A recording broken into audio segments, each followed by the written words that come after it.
আমি একটু আপনাদের এই চারপাশটা দেখাই নিই। অর্থাৎ আমরা যেখানে আছি তার থেকে প্রায় 300 হাত দূরে হচ্ছে নদীর তীর নাকি, সেখান থেকে আমরা হাঁটতে হাঁটতে এখানে চলে আসছি নাকি।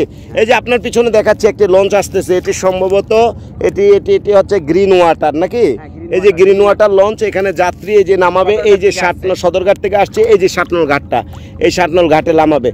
আচ্ছা বলেন তো কক্সবাজার কি এরকম কোনো চিত্র আছে? আচ্ছা আপনি ওই যে এছাড়া আমরা কক্সবাজার ছাড়া আরো কত জায়গায় যাই না, কক্সবাজার কুয়াকাটা কত জায়গায় যাই, এতটুকু নিচে যাওয়া যায় না, যায় কোনো পানির। আচ্ছা এছাড়া আমরা ওই যে ইয়াতে যাই কি কয় পতেঙ্গা যাই, সি বিচ যাই, ওইখানেও কি এরকম আছে? এরকম সৌন্দর্য পৃথিবীর আর কোনো জায়গায় দেখাতে পারবেন কিনা চ্যালেঞ্জ করে আমি বলছি দেখান।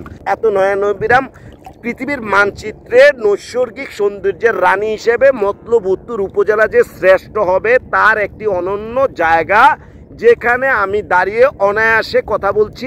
আমার এই জায়গা থেকে 300 হাত দূরে নদীর তীর। এই জায়গাটিকে স্বাধীনতার পর থেকে এই মতলব উত্তর অনেক জ্ঞানী গুণী লোক দেখেছে। তবে এই জায়গাগুলোকে পর্যটন কেন্দ্র বা দৃষ্টিনন্দন করে তোলার জন্য যে গুণী মানুষের গুণের দরকার, সেই গুণের জায়গায় গুণ ধরেছে কাটে যেভাবে গুণ ধরে না, ওভাবে গুণ ধরেছে গুণী মানুষের গুণের জায়গায়।